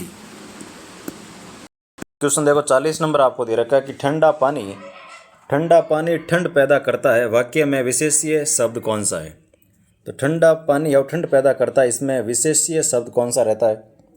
तो इसमें आ जाएगा आपके पानी विशेष्य है और ठंडा जो है ये इसका विशेषण है भाई। तो इसमें आ जाएगा आपके ऑप्शन नंबर सी। और जो आपको ठंड दे रखा है इसमें देखो, ठंडा तो हो गया इसके अंदर आपके विशेषण, पानी हो गया इसमें आपके विशेष्य, और ठंड हो गया इसमें आपके भाववाचक संज्ञा, और पैदा करना तो इसमें हो गया आपके क्रिया। तो इसमें ऑप्शन नंबर सी आ जाएगा, विशेष्य के रूप में पानी रहेगा भाई। नेक्स्ट क्वेश्चन देखो 41 नंबर आपको दे रखा है कि किस वाक्य में सर्वनामिक विशेषण का प्रयोग हुआ है। तो सर्वनामिक विशेषण का प्रयोग कौन से वाक्य के अंदर हुआ है उसका आपको चयन करना भाई। तो इसमें आ जाएगा आपके वह लड़का बहुत होशियार है, इसके अंदर आपके सर्वनामिक विशेषण का प्रयोग हुआ है, तो ऑप्शन नंबर आ जाएगा इसमें आपके सी। और वह बहुत चतुर है, तो इसमें रहेगा आपके अन्य पुरुष, क्योंकि वह दे रखा है तो वह क्या हो गया भाई, अन्य हो गया। और कुछ लोग आ रहे हैं, तो कुछ लोग आ रहे हैं इसका मतलब अनिश्चयवाचक सर्वनाम रहेगा। और वह लड़का बहुत होशियार है, इसमें आ जाएगा आपके सर्वनामिक विशेषण। और यह मेरी पुस्तक है, तो इसमें आ जाएगा आपके निश्चयवाचक सर्वनाम। तो इसका आंसर रहेगा option number C. Next question देखो, 42 नंबर आपको दे रखा है, किस विकल्प में सभी शब्द भाववाचक संज्ञा के हैं। तो कौन से विकल्प के अंदर सभी शब्द भाववाचक संज्ञा है, तो इसमें आ जाएगा आपके मिठास, बचपन और नैतिकता। इन तीनों शब्दों के अंदर आपके भाववाचक संज्ञा रहती है भाई, तो ऑप्शन नंबर बी। बाकी इसमें देखो आपको दे रखा है, जैसे इसमें जैसे हिमालय दे रखा है, तो हिमालय में आएगा आपके इसमें व्यक्तिवाचक संज्ञा। और आपको दे रखा पवित्र, तो पवित्र में आ जाएगा आपके विशेषण है एक। और रोना, ये इसमें क्रिया हो जाएगी। और ये इस प्रकार से आपके रहता है भाई, तो इसमें रहेगा आंसर नंबर आपके बी। नेक्स्ट क्वेश्चन देखो, 43 नंबर आपको दे रखा है, निम्नलिखित में से किस विकल्प में बेमेल लोकोक्ति प्रयुक्त हुई है। तो बेमेल विकल्प लोकोक्ति है वो किसके अंदर प्रयुक्त है, उसका आपको चयन करना है भाई। तो पहला आपको दे रखा है, आब कर मर गया सिरहाने रखा पानी, वस्तु के सुलभ होने पर भी भाषा आड़े आती है। यानी कि अगर आप वस्तु के सुलभ होने पर भी भाषा आड़े आती है, यानी कि वस्तु पास में पड़ी है फिर भी वो समझ नहीं पाने के कारण मर गया, तो इसमें आपके ये बिल्कुल आपके सही रहता है भाई। दूसरा दे रखा, आए की खुशी न गए का गम, यानी कि न तो आने की खुशी है न जाने का गम है, यानी कि हर हालात में एक जैसा विरक्त, तो ये भी आपके सही है। ईद के पीछे टर, यानी कि समय बीत जाने पर काम करना, तो ये भी आपके सही है। कहाँ राम राम और कहाँ टाए टाए, यानी कि इसमें जैसे आपको दे रखा है भी कहाँ राम राम और कहाँ टाए टाए, यानी कि इसका रहेगा आपके इसमें हो जाएगा जैसा आपको दे रखा है कि कहाँ कुछ गया और समझा कुछ गया, मतलब कहा तो कुछ है और समझा कुछ और ही है, तो इसमें ये कथन आपके गलत रहेगा भाई। क्योंकि कहाँ राम राम और कहाँ टाप टाप, इसका रहता है कि उच्च कोटि की वस्तु से किसी निम्न कोटि की वस्तु की तुलना नहीं हो सकती, ये इसका सही अर्थ रहता है। तो ऑप्शन नंबर डी इसमें आपके बेमेल रहने वाला है भाई, तो option number D. Next question देखो, 44 नंबर आपको दे रखा है, निम्नलिखित में से किस क्रमांक में बेमेल मुहावरा प्रयुक्त हुआ है। तो बेमेल मुहावरा कौन सा है वो आपको बताना है भाई। तो एड़ी रंगवाना, यानी कि कष्ट सहना। एक कर चलना, तो एक कर चलना यानी कि गर्व से चलना। एड़ा एड़ा होना, तो एड़ा एड़ा होना यानी कि निकम्मा होना नहीं होता भाई, एड़ा एड़ा होना मतलब होता है कि भ्रम में घूमना। तो ऑप्शन नंबर सी इसमें आपके बेमेल रहने वाला है। और एबजोई करना यानी कि दोष खोजना, तो ये भी आपके सही है। और जो निकम्मा हो जाना है ना, इसका मुहावरा रहता है कि आपके ऐंठ जाना। ऐंठ जाना का मतलब होता है निकम्मा हो जाना या फिर नष्ट भ्रष्ट होना, तो इसका ऑप्शन नंबर सी रहेगा भाई, एड़ा एड़ा होना यानी कि भ्रम में घूमना। नेक्स्ट क्वेश्चन देखो, 45 नंबर आपको दे रखा है कि वर्षा हो रही है, इस वाक्य में क्रिया का कौन सा पक्ष है। तो वर्षा हो रही है, इसमें वाक्य के अंदर क्रिया का कौन सा पक्ष रहता है, तो इसमें आ जाएगा आपके सातत्य बोधक पक्ष, यानी कि वर्षा हो रही है इसका मतलब क्या भाई, वर्षा कंटिन्यूस हो रही है, सतत रूप से हो रही है, तो इसमें आपके रहेगा सातत्य बोधक पक्ष, ऑप्शन नंबर ए। वर्षा हो रही है इसका मतलब सातत्य बोधक पक्ष रहने वाला है। नेक्स्ट क्वेश्चन देखो, 46 नंबर आपको दे रखा है, पिताजी आए तो मैं जाऊंगा, वाक्य में कौन सा काल है। पिताजी आए तो मैं जाऊंगा, तो इसमें आपके रहेगा हेतु भविष्यत काल, यानी कि शर्त है कि भाई पिताजी आएंगे तभी मैं जाऊंगा, तो शर्त वाले जो वाक्य होते हैं उसमें आपके हेतु भविष्यत काल या हेतु भूतकाल हो सकते हैं, लेकिन क्रिया पे देखना होगा फिर। तो जाएगा इसका मतलब है कि भविष्य में जाएगा, तो इसमें आपके हेतु मध्य भविष्यत काल रहने वाला है, option number B. Next question देखो भाई, 47 नंबर आपको दे रखा है कि वह विद्यालय गया, इसमें क्रिया किस काल की है। वह विद्यालय गया, इसमें क्रिया रहती है आपके, क्रिया आ जाएगी आपके संदिग्ध भूतकाल। वह विद्यालय गया होगा, वह विद्यालय गया होगा, यानी कि संदेह हो रहा है कि वो विद्यालय गया होगा शायद तक, तो इसमें आपके रहेगा संदिग्ध भूतकाल, यानी कि option number B. Next question देखो भाई, 48 नंबर आपको दे रखा है कि वह सोता है। वह सोता है वाक्य में संतत्य बोधक पक्ष में बदलने पर सही रूप क्या होगा। तो संतत्य पक्ष में अगर बदलना होगा आपको, जिसमें क्रिया है वो कंटिन्यूस अगर आपको कंटिन्यूस होने का अगर आभास हो तो इसमें आपको हो जाएगा कि वह सो रहा है। कि क्या होने वाला है कि वह सो रहा है, तो इसका मतलब है कि क्रिया है वो कंटिन्यूअली सोने की हो रही है, तो इसमें आपके रहेगा संतत्य बोधक पक्ष। तो ऑप्शन नंबर बी इसमें आपके सही रहेगा। नेक्स्ट क्वेश्चन देखो भाई, 49 नंबर आपको दे रखा है कि यदि वर्षा होती तो फसल अच्छी होती। इस वाक्य में वर्ती का सही भेद क्या है? कि अगर वर्षा होती तो फसल अच्छी होती, तो इसमें आपकी वर्ती रहती है संकेतार्थक वर्ती, यानी कि संकेत है कि अगर वर्षा अच्छी होती ना तो फसल भी अच्छी होती भाई। तो इसमें आ जाएगा आपके संकेतार्थक वर्ती, option number B. Next question देखो, 50 नंबर आपको दे रखा है, अधोलिखित वाक्यों पर विचार कीजिए। कथन ए आपको दे रखा है कि पक्ष क्रिया के उस रूप को कहते हैं जिससे कार्य की अवस्था का बोध होता है, और कारण आपको आर दे रखा है कि पक्ष का संबंध क्रिया के समय से होता है न कि उसकी स्थिति से। तो ये आपके कथन गलत है भाई। तो इसमें ए सही है और आर है वो आपके गलत हो जाएगा। तो ऑप्शन नंबर बी इसका आपके सही आंसर रहेगा, क्योंकि पक्ष है वो क्रिया के उस रूप को कहते हैं जिससे कार्य की अवस्था का बोध होता है, और पक्ष का संबंध क्रिया की अवस्था से है, समय काल से संबंधित नहीं रहता है। तो इसमें अवस्था की स्थिति से रहता है भाई, न कि समय से। तो कारण गलत है, कथन बिल्कुल सही है, option number B. Next question देखो, 51 नंबर आपको दे रखा है कि नीचे लिखे वाक्यों के परिप्रेक्ष्य में सही क्रमांक का चयन करें। तो सही क्रमांक कौन सा उसका आपको चयन करना है। कथन ए आपको दे रखा है कि यदि तुम परिश्रम करते तो सफल हो जाते। इसमें हेतु मध्य भूतकाल है। कारण आपको दे रखा है कि इस काल में एक क्रिया का होना दूसरी क्रिया पर निर्भर करता है। तो एक क्रिया का होना दूसरी क्रिया पर निर्भर करता है, जो कि बिल्कुल सही है कि तुम परिश्रम करते तो सफल हो जाते। तो इसमें एक क्रिया जो है वो दूसरी क्रिया पर निर्भर करती है।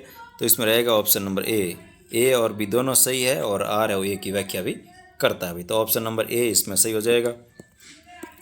नेक्स्ट क्वेश्चन देखो, 52 नंबर आपको दे रखा है कि नीचे दिए गए कथनों के आलोक में सही विकल्प का चयन करें। तो सही विकल्प कौन सा है उसका आपको चयन करना है भाई। कथन ए आपको दे रखा है कि कर्मवाची हमेशा सकर्मक क्रियाओं से ही बनते हैं या बनता है।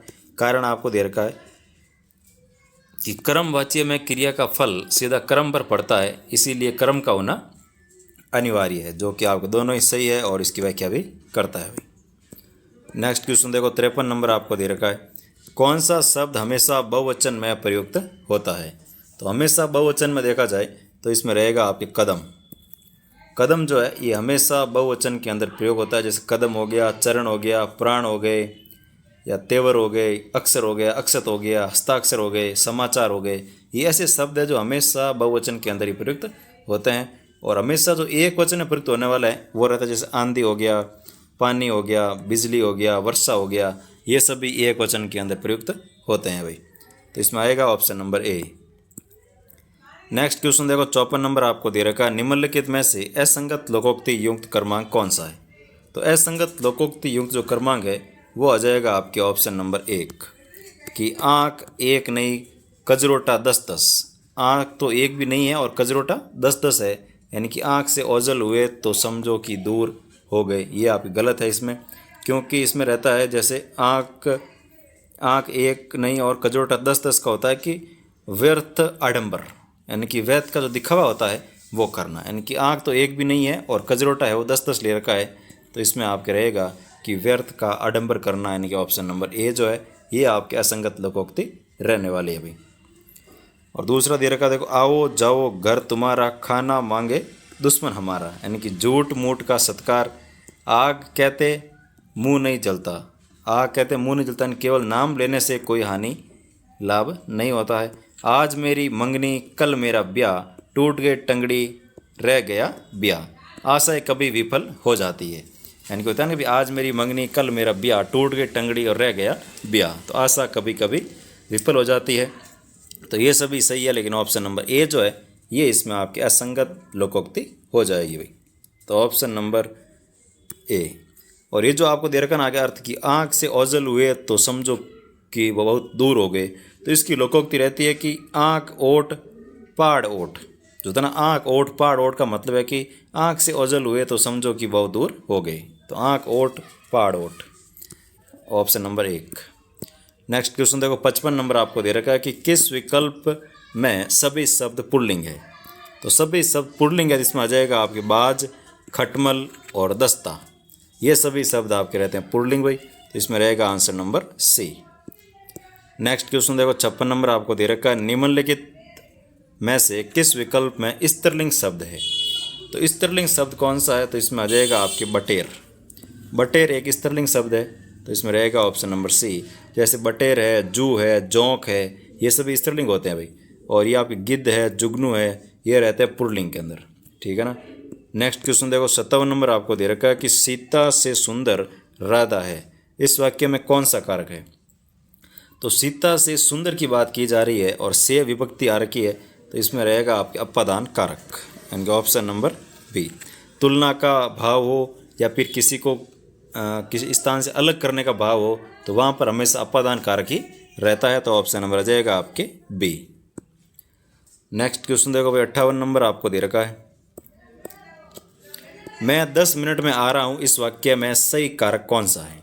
मैं 10 मिनट में आ रहा हूँ, इस वाक्य के अंदर कौन सा कारक है वो सही रहता है, तो इसमें आ जाएगा आपके अधिकरण कारक। मैं 10 मिनट में, कितना मिनट भाई, तो 10 मिनट की अवधि दी जा रही है कि 10 मिनट में मैं आ रहा हूँ, तो इसमें आपके रहेगा अधिकरण कारक, option number C. Next question देखो 59 नंबर आपको दे रखा है, अब मुझसे चला नहीं जाता, इस वाक्य में सही वाच्य रूप कौन सा है। अब मुझसे चला नहीं जाता है, तो इस वाक्य में सही वाच्य कौन सा रहता है, तो इसमें आ जाएगा आपके भाववाच्य, यानी कि ऑप्शन नंबर बी जो है ये इसमें आपके बिल्कुल सही रहेगा कि अब मुझसे चला नहीं जाता है, तो इसमें आपके भाव का बोध हो रहा है, तो भाववाच्य रहेगा option number B. Next question देखो भाई 60 नंबर आपको दे रखा है कि आपने गाना गाया, इस वाक्य में सही वाच्य रूप क्या है। आपने गाना गाया, इस वाक्य के अंदर सही वाच्य रूप जो है वो आ जाएगा आपके कर्तृवाच्य, कि आपने गाना गाया, जिसने गाना गाया वो करता है भाई, तो उसके बारे में बोल रहे हैं कि आपने गाना गाया, तो यह आपके कर्तृवाच्य वाक्य में रहने वाला, तो ऑप्शन नंबर ए, ठीक है ना। नेक्स्ट क्वेश्चन देखो 61 नंबर आपको दे रखा कि सुमेलित कीजिए। सूची 1 और सूची 2 को सुमेलित करना है। सूची 1 में दे रखा वाक्य, सूची 2 में आपको दे रखा कारक, तो इसमें सुमेलित करते हुए आपको बताना है भाई। तो सबसे पहले दे रखा कि मैं घर पर हूँ, तो इसमें रहेगा आपके अधिकरण कारक, तो पहले में 2 नंबर। वह जयपुर से आया है, तो जयपुर से आया, इसमें आ जाएगा अपादान कारक, यानी कि 3 नंबर। गरीबों को खाना दो, तो इसमें आ जाएगा संप्रदान कारक, कोई चीज़ भेंट कर रहे हैं, दान कर रहे हैं, तो उसमें संप्रदान कारक रहता है, तो इसमें आ जाएगा 1 नंबर। राम ने मारा, तो राम ने मारा, तो इसमें आ जाएगा आपके कर्ता कारक, यानी कि 4 नंबर। तो 2, 3, 1, 4 ऑप्शन नंबर बी जो है ये इसमें आपके बिल्कुल सही रहने वाला है भाई। नेक्स्ट क्वेश्चन देखो 62 नंबर आपको दे रखा है कि मुझसे ये बोझ नहीं उठाया जाता, इस वाक्य का कर्तृवाच्य रूप क्या होगा। तो मुझसे ये बोझ नहीं उठाया जाता, इस वाक्य का जो कर्तृवाच्य रहेगा वो आ जाएगा कि मैं ये बोझ नहीं उठा सकता। मैं ये बोझ नहीं उठा सकता, ऑप्शन नंबर बी जो है ये इसका आपके कर्तृवाच्य रूप रहने वाला है भाई। नेक्स्ट क्वेश्चन देखो 63 आपको दे रखा है कि कौन सा शब्द बहुवचन में प्रयुक्त नहीं होता है। तो कौन सा शब्द ऐसा है जो कि बहुवचन के अंदर प्रयुक्त नहीं होता है, तो इसमें आ जाएगा आपके दुनिया। जो दुनिया है ये हमेशा एक वचन में प्रयुक्त होती है, न कि बहुवचन में। बाकी अनेक, आप, तेवर ये सभी रहते हैं आपके बहुवचन के शब्द, तो इसमें आ जाएगा option number A. Next question देखो भाई 64 आपको दे रखा है कि निम्नलिखित में से समानार्थी शब्दों संबंधी असंगत विकल्प का चयन करें। तो असंगत विकल्प कौन सा है उसका आपको चयन करना है। तो पुलकित का हो जाएगा प्रेम और हर्ष में खुशी का भाव, रोमांचित यानी कि भय या आशंका में रोम का खड़ा होना यानी कि रोमांचित, रोम प्लस अंचित, ठीक है। तो इसमें यह भी आपके सही है दोनों। फिर दे रखा है समीर, यानी कि धीरे धीरे चलने वाली जो शीतल वायु होती है ना उसे कहते हैं समीर। और बयार, तो बयार हो जाएगा शीतल मंद सुगंधित जो वायु होती है उसे कहते हैं बयार या बहार। बहारों कहते हैं ना, बहारों, तो ये बहार हो जाएगा, इसमें शीतल मंद और सुगंधित वायु। फिर आपको दे रखा मन, तो मन में इसमें आपको दे रखा कि स्मृति द्वारा स्मृति ज्ञान का उत्पादन मन। तो इसमें स्मृति ज्ञान का उत्पादन मन नहीं होता भाई, इसमें होता है कि मन यानी कि जिसके द्वारा इंद्रियों के विषय का ज्ञान होता है, जिसके द्वारा इंद्रियों के विषय का ज्ञान होता है, इसका मतलब होता है मन। और चित्त का मतलब होता है आपके स्मृति ज्ञान का उत्पादन चित्त, यानी कि इसमें उल्टा दे रखा था तो ये इसका रहेगा और ये वाला इसका रहेगा, तो ये आपका हो जाएगा असंगत, ऑप्शन नंबर सी। और अंतःकरण यानी कि भले बुरे का ज्ञान करने वाला, हृदय यानी कि भावों का अनुभव करना, तो इसमें रहेगा option number C. Next question देखो 65 आपको दे रखा है, निम्नलिखित में से किस परिस्थिति में निर्देशक चिन्ह का प्रयोग नहीं होता है। तो किस परिस्थिति के अंदर निर्देशक चिन्ह का प्रयोग नहीं होता है, तो इसमें आपके रहेगा कि तुलनावाचक जो होता है ना, तुलनावाचक सा सी से, इससे पहले कभी भी निर्देशक चिन्ह का प्रयोग नहीं होता है भाई, तो ऑप्शन नंबर आ जाएगा आपके डी। जैसे होता है ना भाई निर्देशक चिन्ह, जैसे में रहेगा आपके कि नाटकों के संवादों में होता है, जब परस्पर संबंध या समान कोटि की कई वस्तुओं का निर्देश किया जाए तब भी इसका प्रयोग होता है, और जब वाक्य के भीतर कोई वाक्य लाया जाता है तब भी आपके निर्देश चिन्ह आता है। लेकिन तुलनावाचक जो आपके रहता है, तुलनावाचक सा सी से के पहले हमेशा योजक चिन्ह आता है, न कि निर्देशक चिन्ह, तो ये भी ध्यान रखना, इनसे पहले क्या आएगा, योजक चिन्ह आते हैं भाई, ऑप्शन नंबर डी के अंदर। नेक्स्ट क्वेश्चन देखो 66 आपको दे रखा है, दो शब्दों को जोड़ने के लिए द्वंद्व एवं तत्पुरुष समास में किस विराम चिन्ह का प्रयोग किया जाता है। तो दो शब्दों को अगर जोड़ना है तो वहाँ पर प्रयोग होता है आपके योजक चिन्ह, यानी कि ऑप्शन नंबर डी, योजक चिन्ह का प्रयोग किया जाता है जहाँ पर दो शब्दों को या कोई द्वंद्व या तत्पुरुष समास में आपके योजक चिन्ह रहता है भाई, option number D. Next question देखो भाई 67 आपको दे रखा कि किसी वाक्यांश को उद्धृत करते समय किस विराम चिन्ह का प्रयोग किया जाता है। तो किसी अगर वाक्यांश को आप उद्धृत कर रहे हो तो वहाँ पर प्रयोग होता है आपके दोहरा अवतरण चिन्ह, दोहरा जो अवतरण चिन्ह होता है इसका प्रयोग किया जाता है, option number B. Next question देखो भाई 68 आपको दे रखा है कि वाक्य के भीतर एक ही प्रकार के शब्दों को अलग करने में तथा वाक्य के उपवाक्यों को अलग करने हेतु किस विराम चिन्ह का प्रयोग किया जाता है।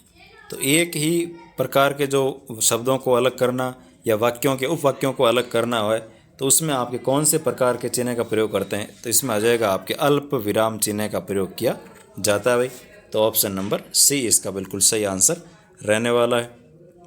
नेक्स्ट क्वेश्चन देखो 69 आपको दे रखा है, तत्सम तद्भव संबंधी असंगत विकल्प कौन सा है।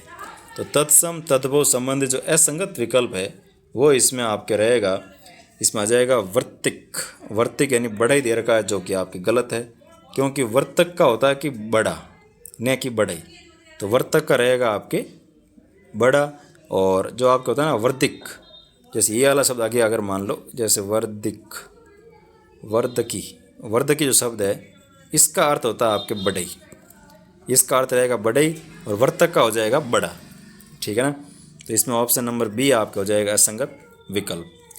नेक्स्ट क्वेश्चन देखो 70 नंबर आपको दे रखा है, निम्नलिखित में से बेमेल तत्सम तद्भव युग्म का चयन कीजिए। तो बेमेल तत्सम तद्भव युग्म कौन सा, उसका आपको चयन करना है भाई। तो इसमें पुंज का हो जाएगा पूंजी और पदीर का हो जाएगा आपके पैर, तो इसमें पदीर का आपके पैर रहता है, न कि पौना, ये गलत हो गया आपके। तो ऑप्शन नंबर सी में पदीर का क्या होता है भाई, पैर होता है, और पादौन होता है ना तो उसका होता है पौना, तो इसका तो अर्थ रहेगा पादौन, पादौन यानी पौना, और पदीर का हो जाएगा आपके पैर, तो इसमें ऑप्शन नंबर सी असंगत हो जाएगा। बाकी पुष्य का रहेगा आपके पुष, और पासिका का हो जाएगा आपके फांसी, तो ऑप्शन नंबर सी इसमें आपके बेमेल हो जाएगा भाई। नेक्स्ट क्वेश्चन देखो 71 आपको दे रखा है कि निम्नलिखित में से किस विकल्प में सभी शब्द तत्सम है। तो सभी शब्द तत्सम है, तो इसमें आ जाएगा ऑप्शन नंबर बी, पक्षी, पाद और परिधान, ये सभी शब्द आपके तत्सम रहते हैं, option number B. Next question देखो 72 आपको दे रखा है, निम्नलिखित में से किस विकल्प में विदेशी शब्द है। तो विदेशी शब्द है तो इसमें आ जाएगा आपके जो फीता दे रखा है ना, ये आपके विदेशी शब्द रहता है भाई। और विदेशी शब्द कौन सी विदेश का है, तो ये पुर्तगाली भाषा का शब्द है भाई, ये भी आपको ध्यान रखना। तो पुर्तगाली भाषा का शब्द है आपके फीता, तो ऑप्शन नंबर ए। और अगर आपको पूछ ले कि आम एक तद्भव शब्द है, इसका तत्सम क्या होगा, तो आम का हो जाता है आम्र। ऊँट एक तद्भव शब्द है तो इसका तत्सम रहेगा उष्ट्र।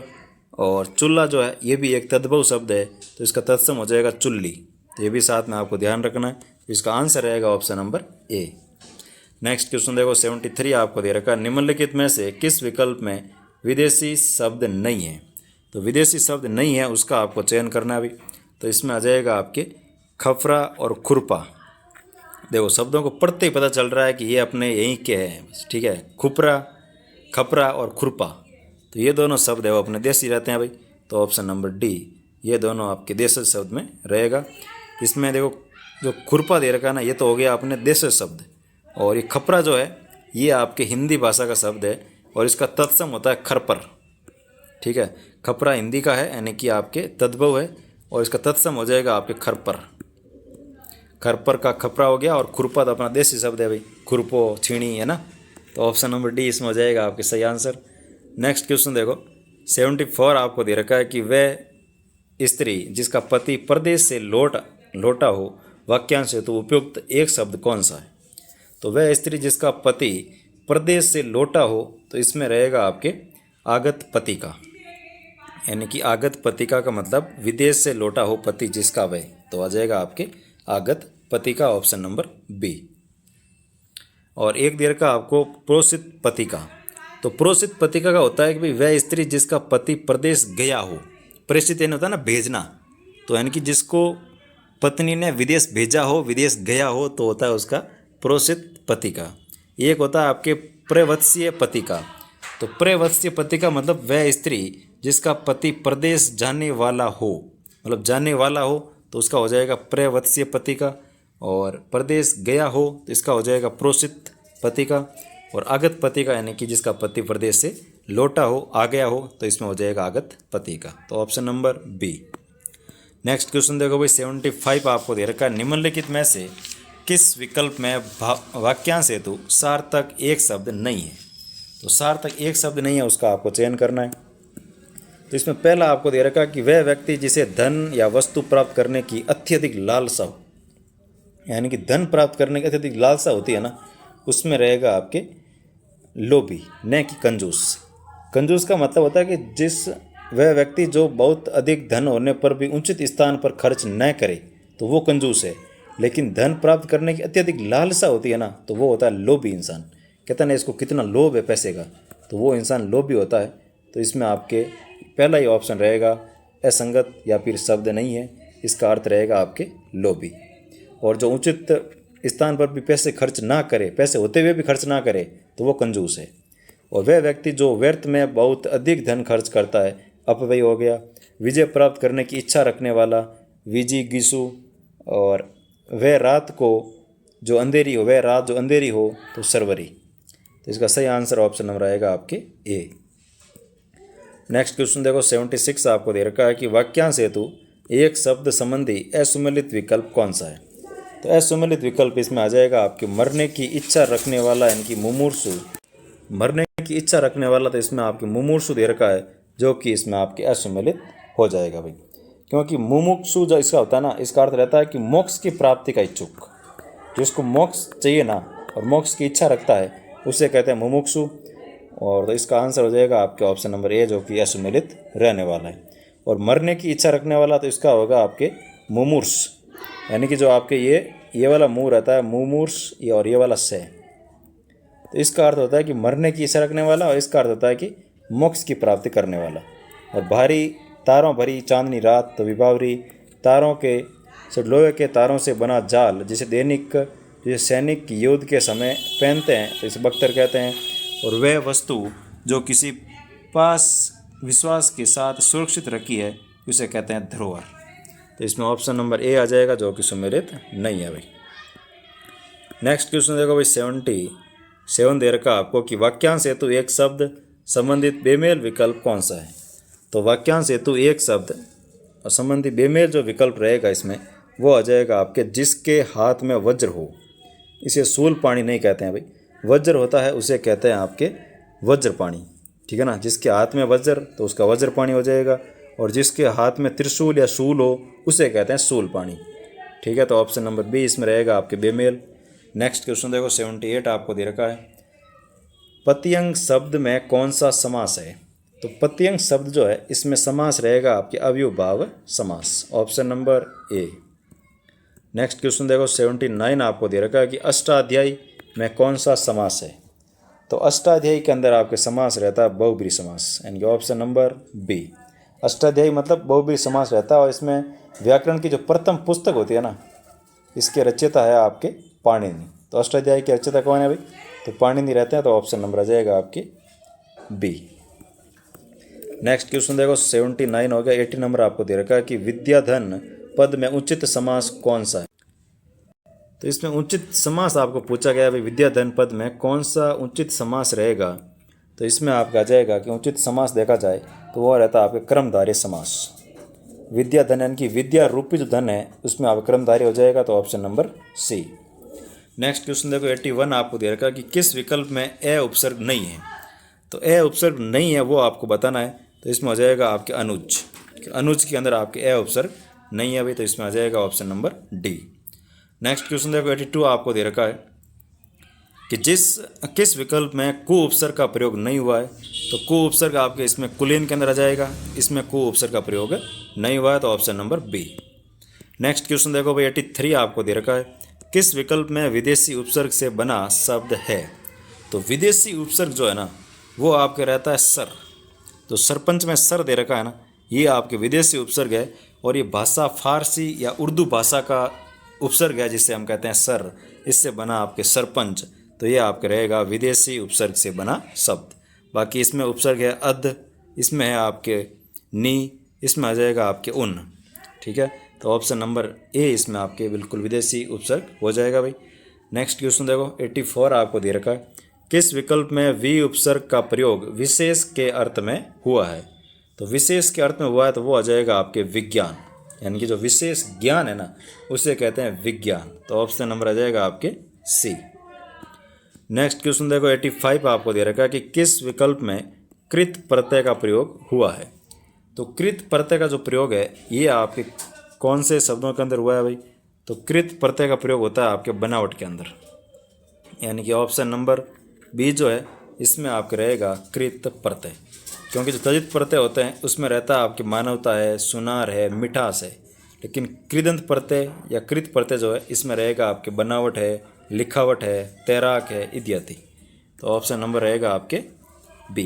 क्योंकि जो ये आपके कृदंत प्रत्यय या कृत प्रत्यय होते हैं ना, ये क्रिया से बने हुए शब्द होते हैं तो उसे कहते हैं आपके कृत प्रत्यय, और संज्ञा सर्वनाम से बने हुए शब्द होते हैं उन्हें कहते हैं तदित प्रत्यय। तो ये भी आपको साथ में ध्यान रखना है। इसका आंसर रहेगा option number B. Next question देखो 86 आपको दे रखा है, पांडव शब्द में प्रयुक्त प्रत्यय कौन सा है? तो पांडव के अंदर आपके ए प्रत्यय है भाई। ठीक है, पांडव के अंदर आपके ए प्रत्यय रहता है, क्योंकि इसका अगर विच्छेद करोगे तो बनेगा पांडु प्लस ए। तो पांडु प्लस ए से हो गया आपके पांडव, यानी कि ये एक संतान बोध्य प्रत्यय है जिसमें आपको किसी की संतान की बोध करवाते हैं। तो पांडव का पुत्र कौन भाई? पांडव हो गया। जो पांडु थे आप पहले उनके पुत्र बने वो क्या हो गया? पांडव। और कुंती का पुत्र कौनते। तो ये सभी जो है वो अपने संतान बोध वाले प्रत्यय रहते हैं। तो ऑप्शन नंबर रहेगा आपके ए उपसर्ग इसमें सही हो जाएगा। नेक्स्ट क्वेश्चन देखो 87 आपको दे रखा है कि अप्रत्ययवाचक तदित प्रत्यय संबंधित सही विकल्प कौन सा है? तो अप्रत्ययवाचक जो आपके तदित प्रत्यय रहते हैं इसमें आ जाएगा आपके मौर्य। जो मौर्य है इसमें आपके रहेगा अप्रत्ययवाचक तदित प्रत्यय। तो ऑप्शन नंबर सी, मौर्य हो गया, गांगे हो गया, ये सभी रहते हैं भाई जिसमें अप्रत्यय का मतलब है कि संतान बोधक। तो संतान बोधक आपके ये रहते हैं, गांगे हो गया, मौर्य हो गया, कौनते हो गया, कौरव हो गया। ठीक है, तो इस प्रकार रहता है ऑप्शन नंबर सी। बाकी आपको दे रखा है जैसे लाघव है, लालिमा है, हरितिका है, ये सभी रहते हैं तदित प्रत्यय। ठीक है, तो ऑप्शन नंबर आ जाएगा आपके इसमें सी। नेक्स्ट क्वेश्चन देखो भाई 88 आपको दे रखा है, किस विकल्प में इत प्रत्यय का प्रयोग नहीं हुआ है? तो इत प्रत्यय का प्रयोग नहीं हुआ है तो इसमें आ जाएगा आपके अमित। अमित के अंदर आपके इत प्रत्यय का प्रयोग नहीं हुआ है भाई, क्योंकि अमित के अंदर इत प्रत्यय नहीं रहता। इसमें आपके जैसे फलित हो गया तो इसमें आपके जैसे फलित है तो इसमें आपके इत प्रत्यय है, हर्षित में भी हर्ष प्लस इत है, गर्वित में भी गर्व प्लस इत है। तो इसमें अमित के अंदर आपके इसमें ऐसा नहीं है। तो ऑप्शन नंबर रहेगा आपके सी। नेक्स्ट क्वेश्चन देखो 89 आपको दे रखा है कि लुटेरा शब्द में प्रयुक्त प्रत्यय और मूल शब्द कौन से हैं? तो लुटेरा शब्द जो है इसमें आपके मूल शब्द तो रहता है भाई लूट, और प्रत्यय रहेगा एरा। तो लूट प्लस एरा लुटेरा हो जाएगा option number A. Next question देखो 90 नंबर आपको दे रखा, निम्नलिखित में से किस विकल्प में शुद्ध शब्द है। तो शुद्ध शब्द है तो इसमें शुद्ध शब्द रहेगा आपके ऑप्शन नंबर डी, जो द्वारका है, द्वारका दे रखा है, ये आपके बिल्कुल शुद्ध दे रखा है, तो इसके ऑप्शन नंबर डी जो है ये बिल्कुल सही हो जाएगा भाई, ठीक है ना। तो इसमें जो आपको दे रखा है जैसे द्वारका, तो इसमें पांडे दे रखा है, तो पांडे नहीं होता, पांडे यह होता है। और ये जो आपको दे रखा है लालित, तो लालित नहीं होकर के लालित्य होता है, तयाद आएगा और लास्ट में ये आएगा, तो ये आपकी लालित्य होता है, न कि लालित। और जो इसमें आपको उद्देश्य दे रखा है, इसमें ये उद्देश्य भी आपके गलत रहने वाला है भाई, तो इसमें सही आंसर रहेगा option number D, Dwarka. Next question देखो भाई 91 आपको दे रखा है, निम्नलिखित में से किस विकल्प में अशुद्ध शब्द है। तो अशुद्ध शब्द कौन सा है उसका आपको चयन करते हुए बताना है भाई।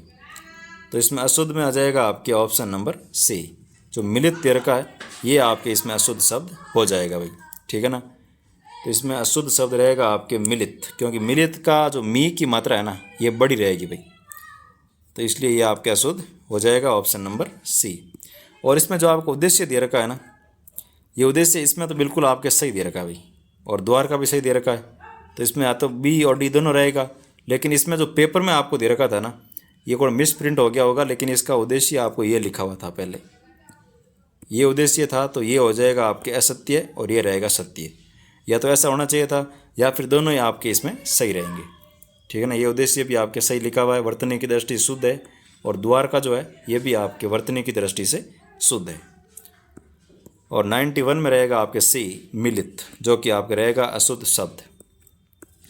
नेक्स्ट क्वेश्चन देखो 92 आपको दे रखा है कि निम्नलिखित में से किस विकल्प में सभी शब्द अशुद्ध है। तो सभी शब्द अशुद्ध है, तो इसमें आ जाएगा आपके कि निहारिका और जो मरीचि है, ये दोनों शब्द आपके इसमें अशुद्ध शब्द रहने वाले हैं भाई, क्योंकि निहारिका जो है ना इसका सही रहता है आपके, जैसे नी की मात्रा बड़ी होती है ना तब ये सही रह जाता, तब निहारिका बिल्कुल सही होता। लेकिन जो आपके मरीचि है इसमें री की मात्रा आपकी इसमें बड़ी आएगी, तो ये दोनों रहेगा अशुद्ध। बाकी सभी कालिंद्री है, कुमुदिनी है, कौमुदी है, पिशाची है, मानवीकरण है, अहिरण है, ये सभी सही है भाई, तो इसमें आ जाएगा option number A. Next question देखो 93 आपको दे रखा है, निम्नलिखित में से किस विकल्प में गलत विलोम युग्म है। तो गलत विलोम युग्म है, तो इसमें आ जाएगा आपके ऑप्शन नंबर सी, उपरितन। तो इसका विलोम दे रखा है निम्नलिखित। तो उपरितन मतलब होता है भाई, जैसे उपरितन हो जाएगा आपके अधस्तन, उपरितन यानी कि ऊपर, अधस्तन यानी कि नीचे, उपयुक्त का होता तो होता निम्नलिखित, उपयुक्त यानी कि ऊपर लिखित, निम्नलिखित यानी कि नीचे लिखित, तो ये आपके रहेगा इसमें गलत विलोम option number C. Next question देखो 94 आपको दे रखा, निम्नलिखित में से असंगत विलोम युग्म किस क्रमांक में है। तो असंगत विलोम जो युग्म रहेगा वो आपके कौन से विकल्प के अंदर रहने वाला है। तो इसमें आ जाएगा आपके देवी और असुरी, ये आपके इसमें आ जाएगा असंगत विलोम युग्म, क्योंकि देवी जो है ना इसका विलोम होता है मानुषी, और असुरी जो है इसका होता है देवी। यानी ये जो असुरी है ना इसका रहता है आपके डबल मात्रा वाला देवी होता है ना, इसमें रहेगा इसका विलोम हो जाएगा असुरी, और इस देवी का होता है मानुषी, मानु और सी, ये है ना, ये इसका विलोम हो जाएगा। तो इसलिए ऑप्शन नंबर ए जो है ये इसमें आपके सही विलोम शब्द नहीं है, असंगत हो जाएगा भाई। नेक्स्ट क्वेश्चन देखो 95 आपको दे रखा है, निम्नलिखित में से किस विकल्प में नाभि का सही पर्यायवाची नहीं है। तो नाभि का इसमें आपके श्रोणी दे रखा है, जो कि आपके सही नहीं होगा, तो ऑप्शन नंबर आ जाएगा आपके सी, क्योंकि श्रोणी जो है ना ये आपके कटी का पर्यायवाची रहता है, कटी होता है ना, कटी, कटी है, लंग है, मध्यांग है, श्रोणी है, तो इसका ये पर्यायवाची रहते हैं। और इसमें नाभि क्या हो जाएगा आपके अहि, नाप, सीरा, तो ऑप्शन नंबर सी इसमें रहेगा आपके पर्यायवाची नहीं है। नेक्स्ट क्वेश्चन देखो 96 आपको दे रखा है, निम्नलिखित में से असंगत विकल्प कौन सा है। तो इसमें असंगत विकल्प कौन सा रहता है उसका आपको चयन करना भाई। इसमें आ जाएगा ऑप्शन नंबर बी, फ्लैप यानी कि कोरा पन्ना, जो कि आपकी गलत है, क्योंकि फ्लैप का मतलब होता है पट्टी, ठीक है, फ्लैप यानी पट्टी होता है, और जो कोरा पन्ना होता है उसका होता है फ्लाई लीफ। तो फ्लाई लीफ जो है ना, जैसे ये होता है आपके, इसका मतलब हो जाएगा कोरा पन्ना, फ्लाई और लीफ इसका मतलब होता है कोरा पन्ना, और इसका मतलब हो जाएगा पट्टी, तो ये आपके इसमें असंगत हो जाएगा, बाकी सभी संगत है भाई। नेक्स्ट क्वेश्चन देखो 97 आपको दे रखा है, निम्नलिखित में से अशुद्ध विकल्प कौन सा है। तो अशुद्ध विकल्प कौन सा है, इसमें आ जाएगा आपके ऑप्शन नंबर सी। ये आपके दोनों अशुद्ध रहने वाले हैं, क्योंकि इसका जो अर्थ रहता है ना, इसका अर्थ हो जाएगा आपके कि विद्वेष या फिर दुर्भाव। विद्वेष या फिर दुर्भाव जो है ना, वो इसका अर्थ रहता है भाई। और इस भ्रामक का अर्थ आपके बन जाएगा मिसलीडिंग, यानी कहते ये इन्फॉर्मेशन जो है मिसलीडिंग है, यानी कि भ्रामक है। तो ये इसमें रहेगा ऑप्शन नंबर सी जो है, ये इसमें आपके बिल्कुल अशुद्ध विकल्प हो जाएगा। नेक्स्ट क्वेश्चन देखो 98 आपको दे रखा है, निम्नलिखित में से बेमेल विकल्प कौन सा है। तो बेमेल विकल्प जो है इसमें आ जाएगा आपके ऑप्शन नंबर डी, कि उपयुक्त में से कोई भी ऐसा नहीं है जो बेमेल है, सभी बिल्कुल आपके सही सुमेलित रहते हैं अभी। तो option number D. Next question देखो 99 आपको दे रखा है भाई, निम्नलिखित में से किस क्रमांक में प्रस्यूड का शब्द का सही हिंदी अर्थ नहीं है। तो इसमें आपके चयमक दे रखा है, जो कि इसका सही अर्थ नहीं रहता भाई। तो ऑप्शन नंबर सी, क्योंकि चयमक जो है ना, ये आपके इसका अर्थ रहता है, इसका जो परिभाषिक अर्थ रहेगा इंग्लिश में, वो हो जाएगा आपके पैनल। ऑप्शन नंबर सी का हो जाएगा पैनल, ठीक है ना। तो ये सभी इसके अर्थ रहते हैं, समझना हो गया, समझाना हो गया, मनाना हो गया, सहमत करना हो गया, ये इसके अर्थ रहते हैं भाई। नेक्स्ट क्वेश्चन और आज का लास्ट क्वेश्चन 100 नंबर आपको दे रखा है, निम्नलिखित में से किस क्रमांक में रेसिकल का सही अर्थ नहीं है। तो इसका अर्थ आ जाएगा आपके युक्तिपूर्ण। ये इसका सही अर्थ नहीं है भाई, बाकी सभी इसके सही अर्थ रहते हैं। युक्तिपूर्ण का हो जाता है रेशनल, ये होता है ना जैसे रेशनल, तो ये इसका आपके अर्थ रहता है, इसका हो जाएगा आपके युक्तिपूर्ण। बाकी इसका अर्थ रहता है तथ्य कथन, आख्यान और वृत्तांत। तो ये था भाई आपके उत्कर्ष क्लासेस के द्वारा जो टेस्ट सीरीज़ का लास्ट पेपर था 21वां पेपर, इसका हिंदी का पेपर सॉल्यूशन जो कि आपके सामने है। और सॉल्यूशन अच्छा लगा हो, आपके लिए हेल्पफुल रहा हो, तो चैनल को सब्सक्राइब करना, क्लास को लाइक एंड शेयर करना है। ठीक है, फिर मिलते हैं नेक्स्ट क्लास के अंदर नए पेपर सॉल्यूशन के साथ। Thank you so much.